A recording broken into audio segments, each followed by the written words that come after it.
guarantee of future returns. Before investing, always seek the advice of a competent financial professional.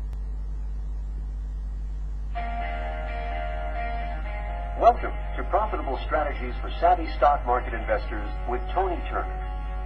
Tony Turner is the best-selling author of A Beginner's Guide to Day Trading Online, A Beginner's Guide to Short-Term Trading, and Short-Term Trading in the New Stock Market.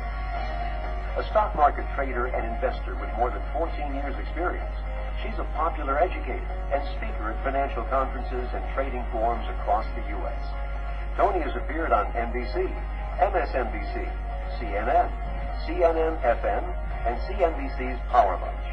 She's been interviewed on dozens of radio programs and featured in CBSMarketWatch.com, Fortune Magazine, and Bloomberg Personal Finance.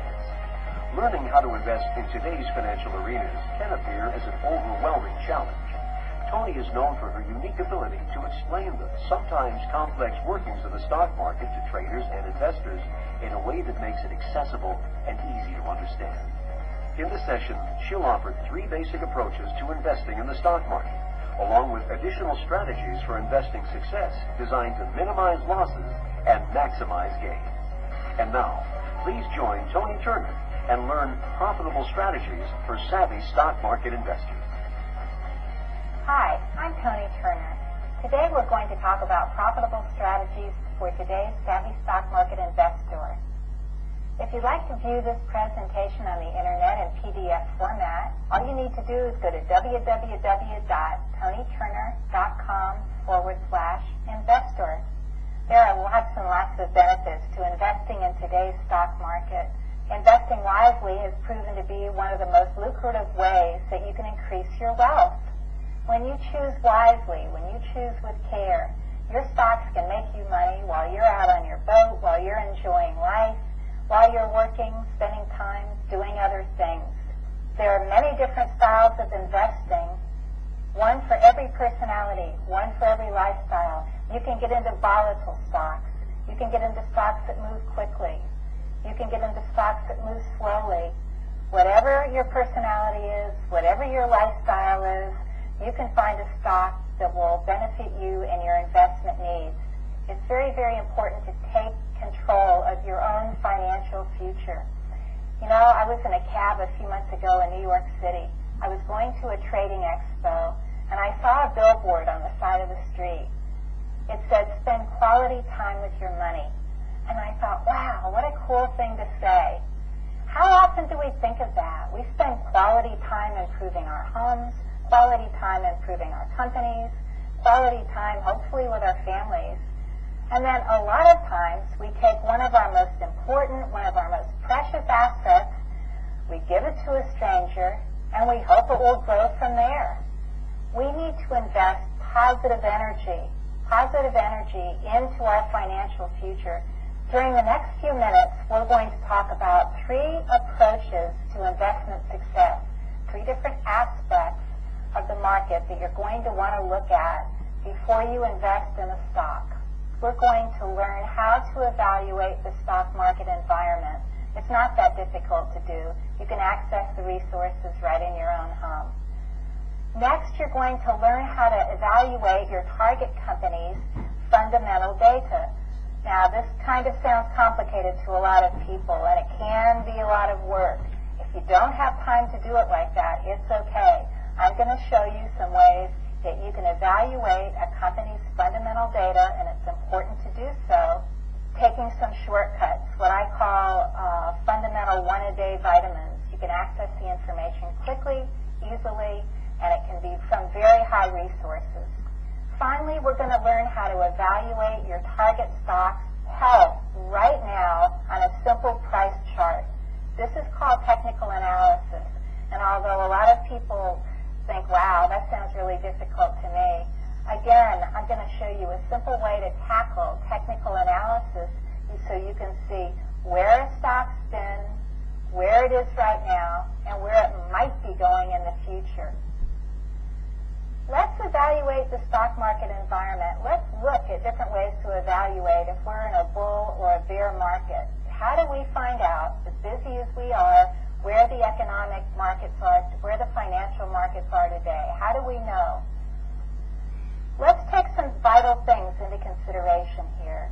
Everything in our universe, whether it's the planets, whether it's the seasons, whether it's the tides, whether it's crops, even we ourselves as human beings, everything moves in cycles.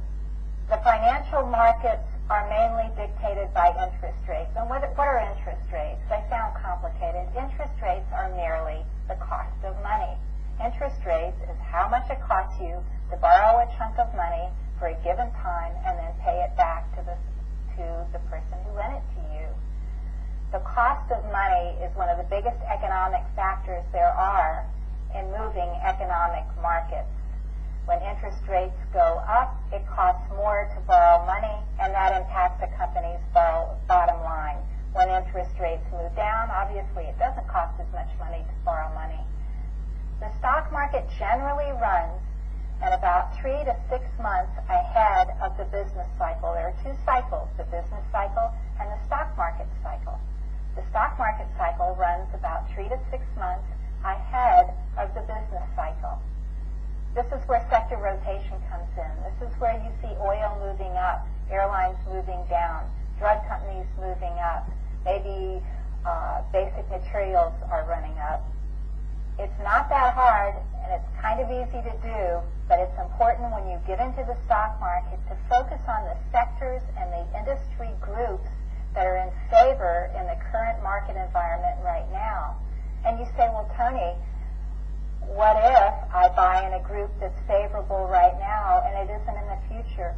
It's okay, because you don't want to get into an industry group or sector that's moving against you right now so that you have to make the money up that you've lost from it moving down in the beginning. We're going to look at sectors and industry groups that target the market, and I'm going to show you how to target leading stocks and leading industry in the current market environment. There are two basic types of analysis, fundamental analysis and technical analysis.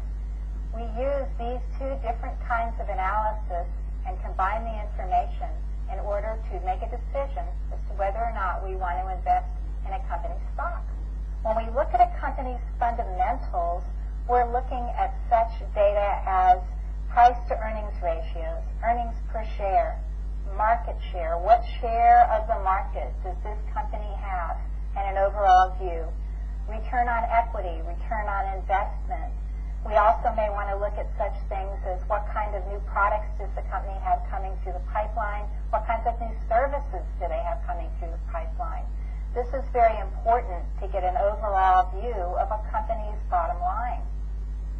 The other kind of analysis that's used quite a bit and that's coming more and more into favor is the analysis that traders use. I myself am a trader as well as an investor, and I like to look at a picture very, very quickly, very, very fast, of where a company's or a stock's price has been relative to where it is right now in the current market environment.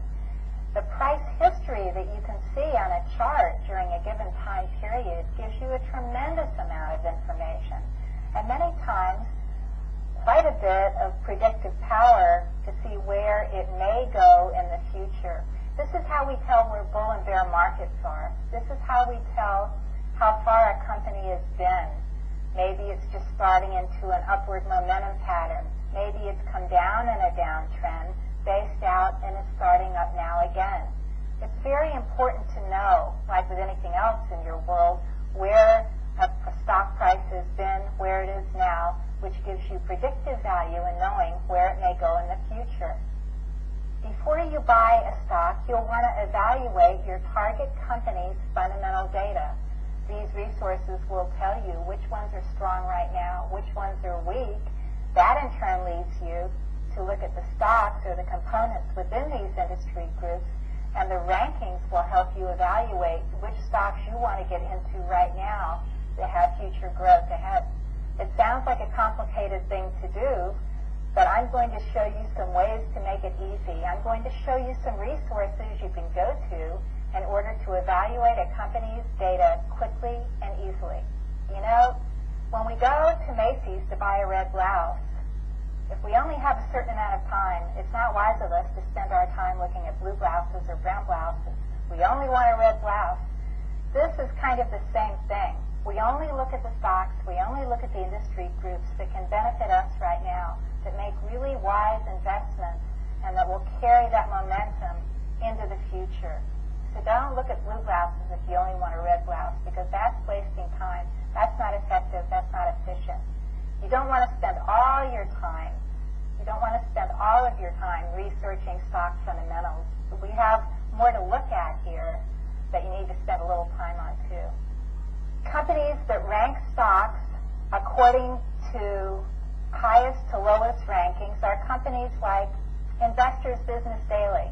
Investors Business Daily is great because it has a number of rankings or ratings right next to the Smart Select Composite rating. The rankings go from 100 to 1. So possibly if you're looking for a stock to buy, you'd like to buy a stock with a ranking of 60 or 70 or higher. That makes sense to me. Morningstar is also a very good resource, and they have a great ranking system. They rank stocks with stars from 5 to 1, 5 being the highest ranking, 1 being the lowest ranking. The final ranking system that we're looking at here is ValueLine. You can go to valueline.com.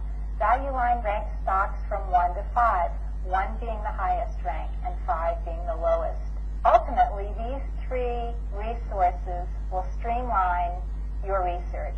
They will help you be efficient and effective when you're researching your target stock's fundamental information.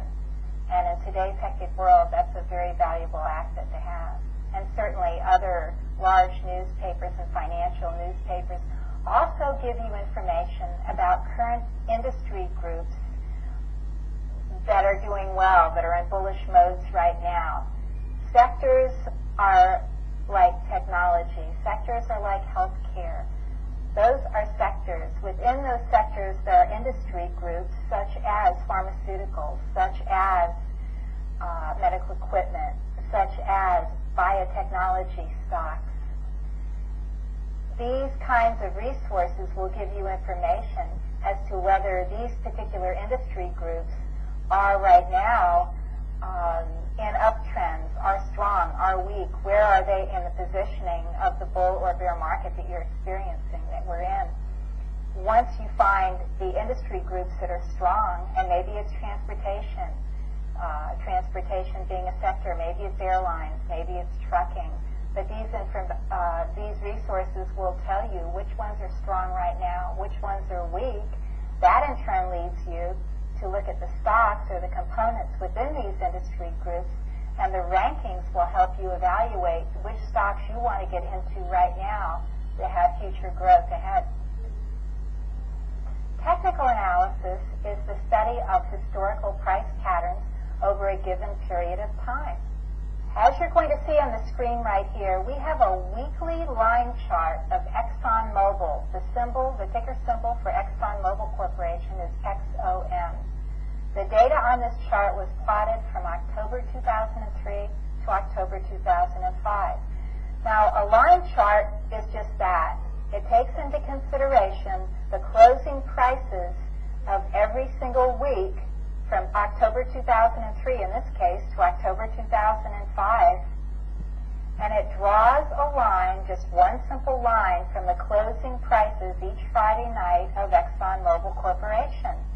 Line charts are easy to read. You don't have to look at bars. You don't have to look at other different technologies such as candlesticks. The line alone can tell you, is the price going up, is the price going down, or is the price going sideways? As you can see with ExxonMobil right here, this stock was trading, and the price for the stock is in the right-hand column. If you look left, all the way to the left axis, you'll see that Exxon was trading right around in the $38 area in October of 2003. Since then, Exxon has moved higher and higher, and we all know what's happened to oil stocks. It made quite a high in March, up near the 64 area, and now is trading back in the 58 area. You'll notice that it made a steady uptrend. Now, we call an uptrend a series of higher highs and higher lows. And you'll notice that Exxon made a very wise investment from 2003 even now all the way up to the right-hand side of this chart. Think now, what would happen? Is Exxon going to pull back here? Is it going to go lower for years to come? We don't know. But wouldn't it have been really, really wise to buy shares of ExxonMobil back at the end of 2003 and held it possibly to the first of 2005 or even right now? A chart is a simple picture. It's worth 1,000 words. And when you combine technical analysis with fundamental analysis, you get a very, very clear picture, again, of where a stock or a company's been and where it might want to go. There are different kinds of charts. The chart on your screen represents the same chart as the line chart in bar chart format. Each tiny little vertical line represents 1 week. The small, tiny horizontal lines perpendicular on the left are the opening price, and on the right are the closing price. On this chart, we've added an indicator known as a 30-week moving average. We've added this for a reason. Remember back we were talking about fundamental data. We talked about ranking or rating our stocks, and we talked about wanting to invest in stocks that had rankings or ratings of, say, 70 and above or 60 and above. Now we're establishing criteria on charts that we're going to add as another decision support tool.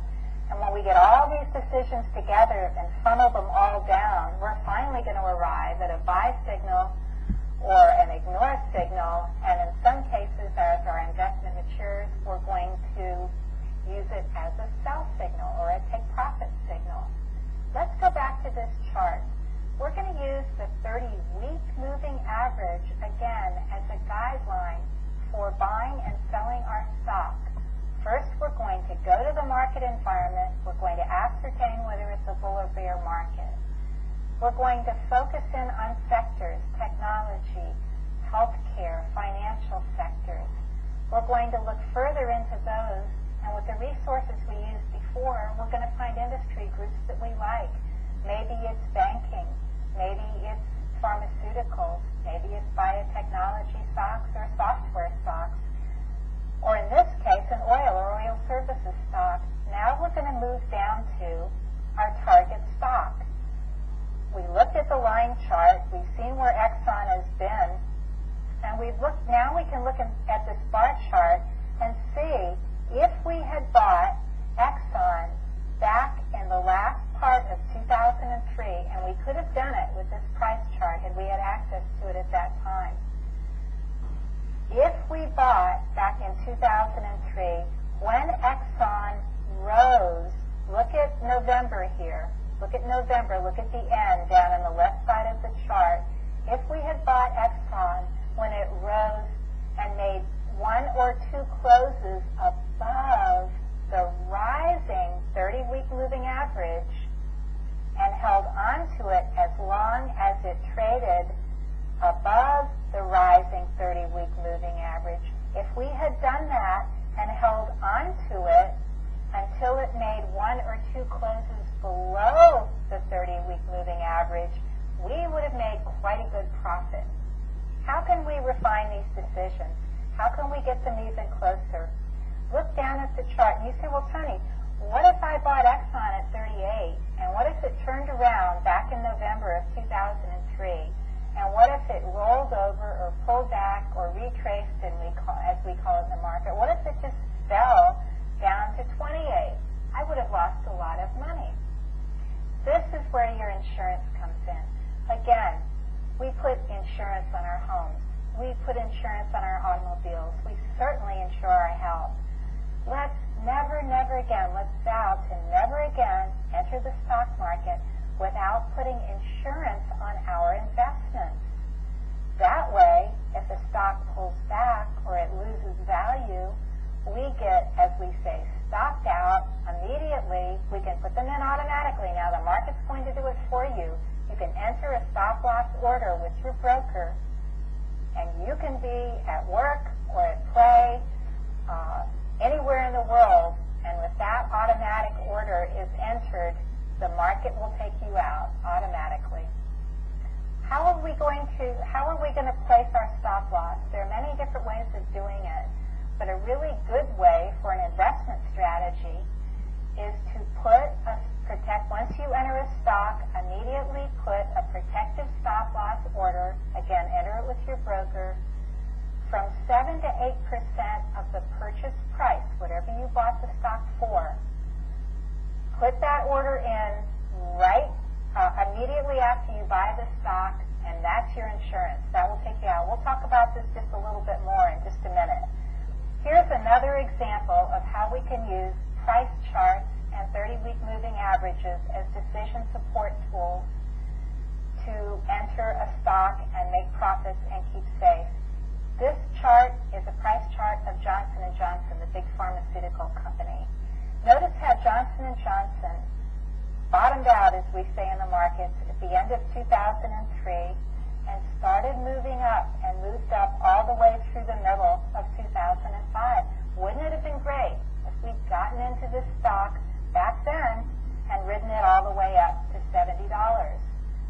Looking at this price chart, you can see how if we had bought Johnson & Johnson when it moved over its 30-week moving average back in the beginning part of 2004 and then stayed in this stock until the first few months of 2005, we would have made a good profit.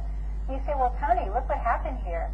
Johnson & Johnson in the beginning part of 2004 moved up over that 30-week moving average you're talking about. I bought the stock, but then it jumped up and rolled back over and fell through that moving average. Yes, but you put in your stop loss. You put in your protective stop at 7% of $52. Your stop is at $48. You're totally protected. Johnson & Johnson didn't retreat to that price point. It rolled over and started right back up again. You were totally protected. Had you not even looked at the stock to see how it was doing, you would have been okay. Johnson & Johnson kept moving up again until March and April of 2005. It did start pulling back. When it fell through its 30-day moving average in May of 2005 and made 2 consecutive closes below that moving average, you would have sold the stock using this criteria. You would have bought at 52 and sold at 65. That's a pretty good percentage profit to make, and a safe one. Above all, remember, we want to preserve our capital. We want to preserve our profits. Okay, now as we're looking at this chart, and I picked this chart on purpose because, believe me, the stock market does not behave. It does not act the way we want it to, and certainly the stocks that make up the stock market sometimes act like a bunch of irrational teenagers. They are all over the map. What we don't want to do is look up one morning and find out that we've lost $10 or 10 points in a stock. We don't want that to happen. In this particular scenario, Johnson & Johnson, when it moved up past that 30-week moving average back in the beginning of 2004 and we bought it, it could have very definitely risen up higher and then pulled back and dropped to our automatic protective stop loss at 48. We have to learn to do one thing with our shoulders. We have to learn to shrug. We have our insurance in. This is the stock market, people. It's getting more and more volatile every day. And if we get taken out of the stock for the price of a few dollars plus a commission, aren't we far more fortunate than if we hadn't paid attention, hadn't placed the stop loss, and had let the thing fall further and further down, and then in essence lost a lot more money, and then had to hang on to it and hope we made it up. I know all of us, myself included, have bought stocks, invested in stocks, ridden them up to big profits, thought we were rocket scientists, and then paid no attention, and in our euphoria let these stocks move all the way back down to where in fact we end up taking a loss. Please believe me, when you're investing in the market, especially as volatile as they are today, especially with the global events we have coming in that are unexpected every moment in time, it's totally necessary to put in our insurance, to put in our protective stop orders. Yes, you are going to sometimes get out with a small loss,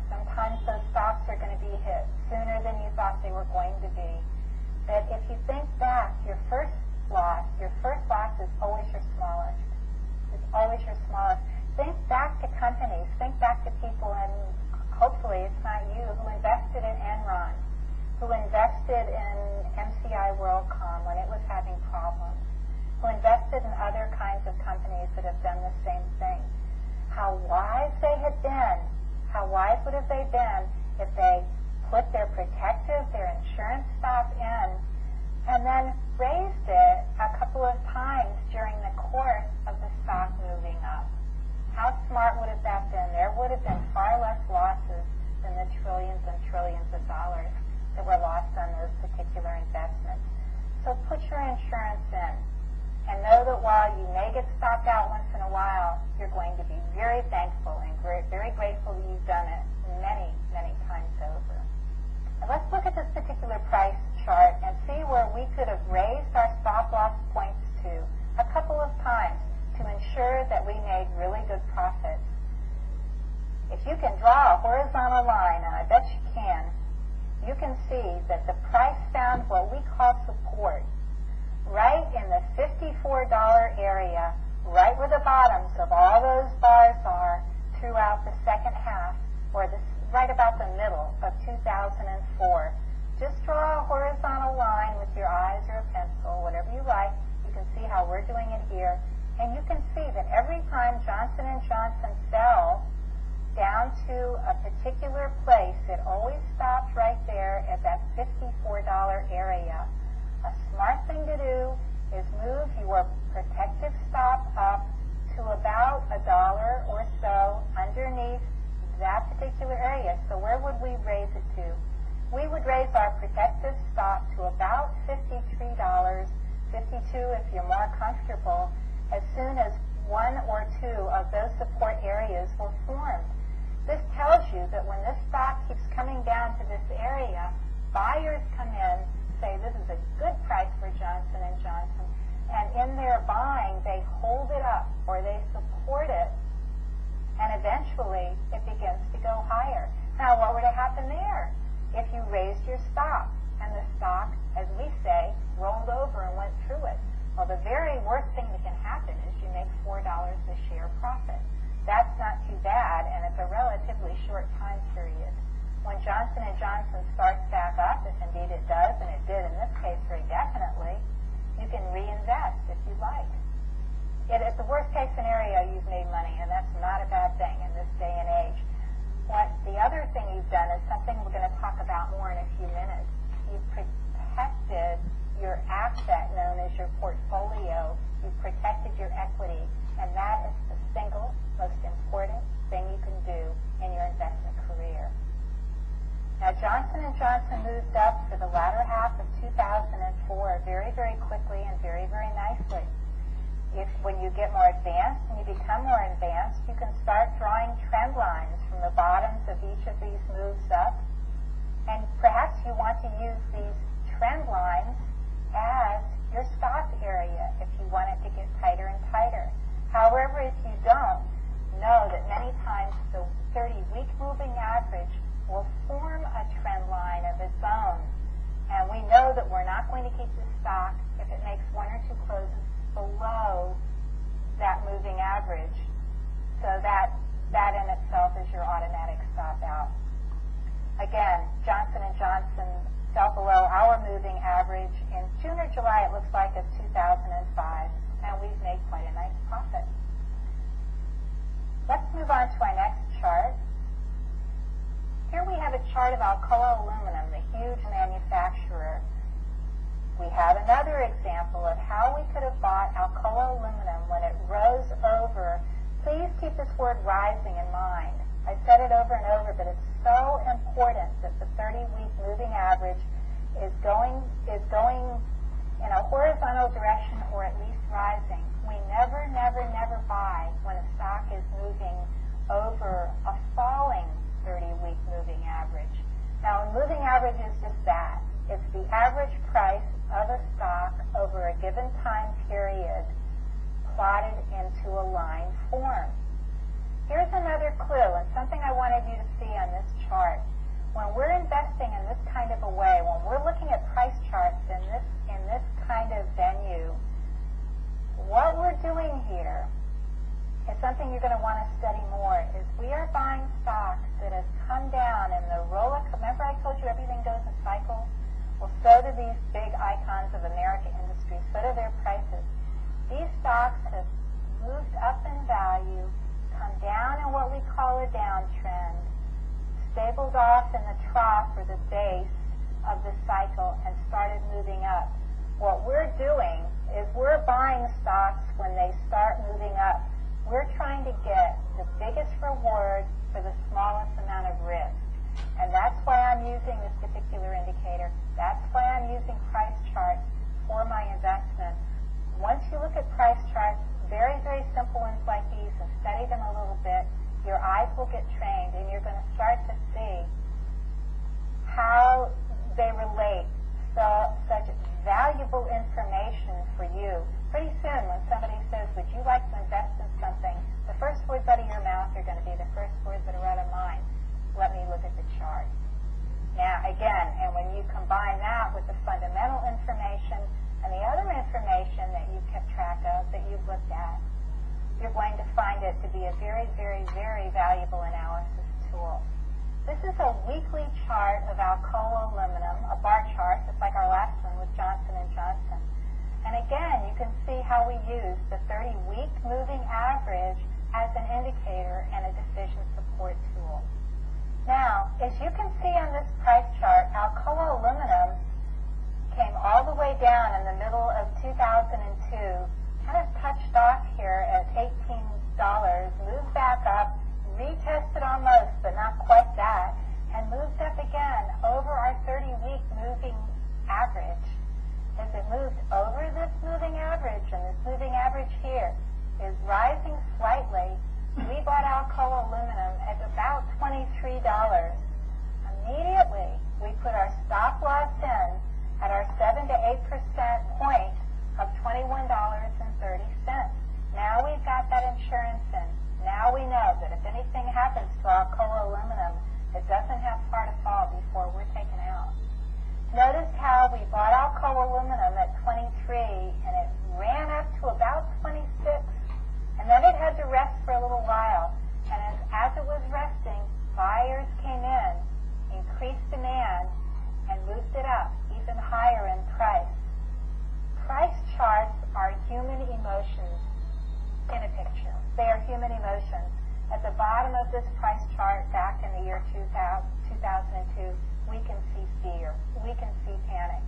Probably people who have this stock panicked when it moved in a downtrend all the way down. Then as it started up in 2003, you can see little bits of optimism coming into the market. Some people are starting to nibble and say maybe the stock is going to move higher. The optimism will move more and more into greed, different levels of greed. When you see a stock go from here to here, now we're talking about the emotion called euphoria. When you see a stock move in a almost vertically in an uptrend and change the angle the way Alcoa aluminum did, now you want to start raising your stop, if you know how to read this kind of trend, in order to get the maximum profit. And if you don't, it's okay. If you don't, you can wait until it crosses that 200-week moving average line, as Alcoa aluminum did in April of 2004. It crossed over this line, made certainly 2 consecutive closes. We could have gotten out here easily at 34. But remember, I keep using the word close. It did not close below that moving average, and the close is the most important part of the day or the week for any stock. The close is when the commitment's made. The close is when people say, okay, I believe enough in this stock, I believe enough in this company that I'm going to hold it overnight. And after all, time is a premium in any of these investments. The longer you're in an investment, as simply put, the more things that can happen. So let's keep that closing price in mind, especially on these weekly charts. That's a really good information guideline. We bought at 23, got out at 34, and our time frame was just a matter of a few months. Do you see how these moving averages can keep you safe? Do you see how using a criteria, this one or one similar to it, can keep you from taking big losses in the market? Now, stocks will sometimes go like this. There's nothing we we can do about it. But whatever you do, always use a criteria to enter the market. Don't just do it helter-skelter. In this day and age, it's not the wisest thing to do. Alcoa aluminum moved up higher and higher. Again, it made little pullbacks. You can move your stop up underneath these support areas. You can see all along this trend line. Now I want to tell you something about trends. Now that you're getting used to looking at charts, look at Alcoa aluminum and look at how steeply it rose between October of 2003 to the end of the year. Notice how it was moving kind of at a 45, well, a little steeper, 50, 60 degree angle. Now just simply look at how that trend changed from October on. Notice how it started to go up ballistically, like a missile. What happens to things that go straight up? Anything in our world, usually at some point comes down pretty hard, right? I want you to look at the final point here I'd like to make about Alcoa aluminum. We know we got out at the price of 34 back in February, March. Notice how Alcoa aluminum